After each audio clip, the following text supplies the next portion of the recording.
Hello mes petits loustiques, et bien voilà, on se retrouve enfin pour deux gâteaux. Donc ici ce sera la tarte aux pommes version américaine. Donc moi j'ai découpé 6 pommes et j'ai mis 2 cuillères à café de jus de citron. Je n'avais pas de citron sous la main, donc j'ai pris du jus de citron qu'on vend en grande surface. Donc vous mélangez bien les pommes pour qu'elles soient bien imbibées de citron. Ensuite vous versez 100 g de sucre.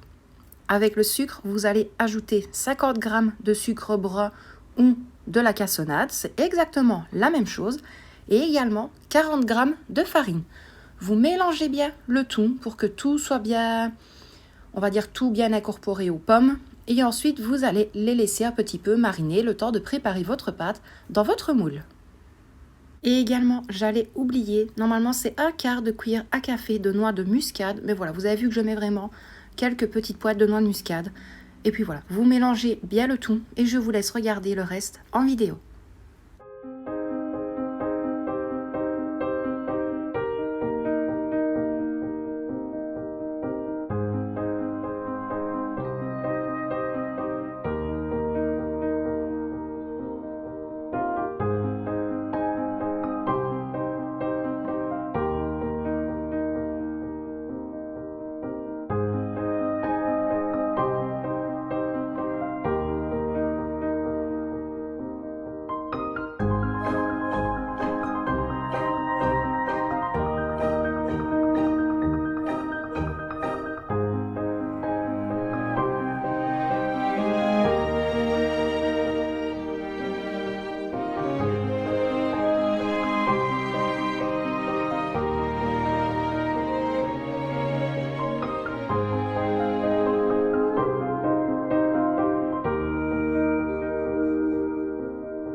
Bien évidemment, j'avais oublié de vous prévenir qu'il faut préchauffer votre four à 180 degrés. Petit oubli de ma part.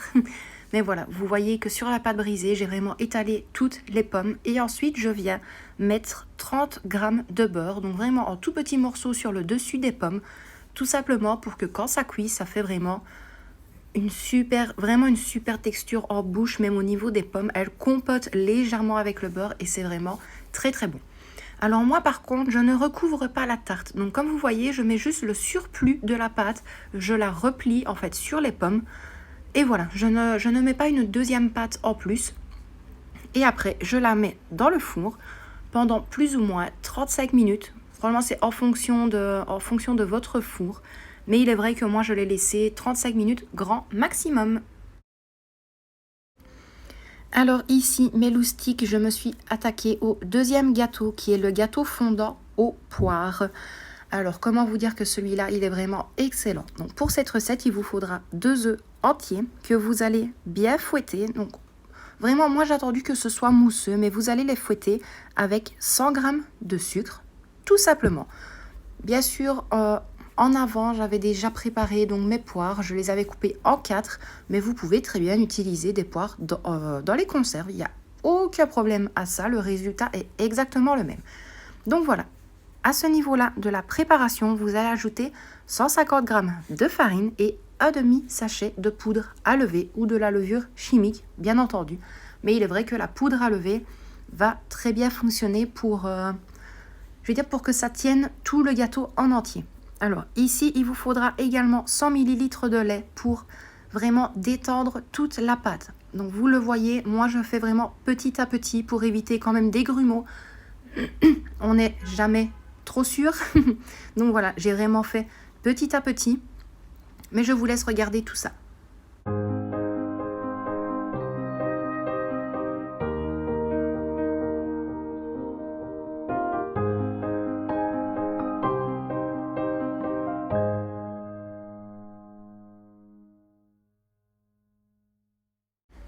Alors oui, encore une fois, j'avais oublié. C'est exactement la même chose que le gâteau précédent. Donc c'est un four préchauffé à 180 degrés, tout simple.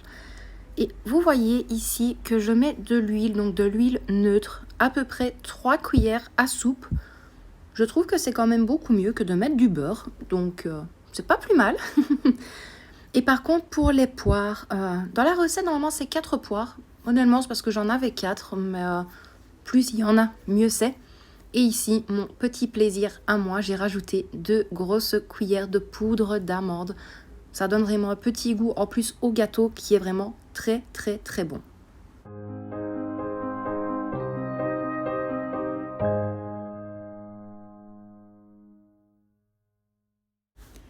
Alors par contre, mon moule à gâteau était trop petit. Ça n'a pas débordé, donc j'étais quand même contente, mais le moule était vraiment trop petit. Donc vous voyez qu'ici, j'avais déjà mis une première couche de pâte parce qu'il fallait vraiment mettre une moitié de pâte, tout simplement. Et ensuite, il fallait déposer les lamelles de poire un peu partout dans le gâteau. Et comme il me restait quand même assez bien de lamelles de poire, qu'est-ce que j'ai fait? Je les ai tout simplement coupées en petits dés. Plus il y a de fruits, meilleur est le gâteau. Je pense que ça, tout le monde va être d'accord avec moi. Et ensuite, vous le mettez dans le four durant 30 à 35 minutes. Et je vous montre le reste après parce que la cuisson ne s'arrête pas là.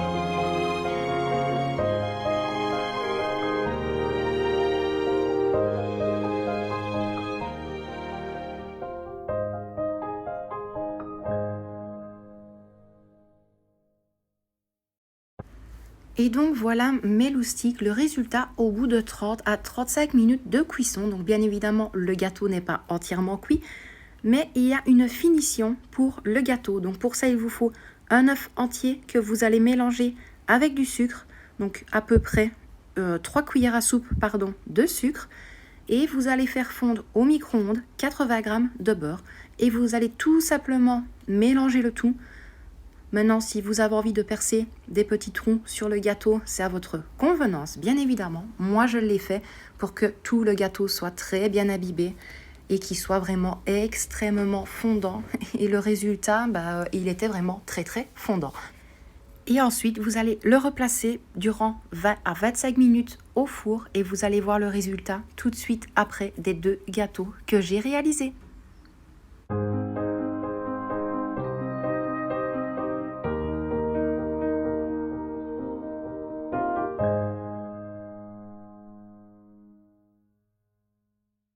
Et donc voici le résultat final mes loustiques. Donc ici la tarte aux pommes version américaine et le gâteau fondant aux poires.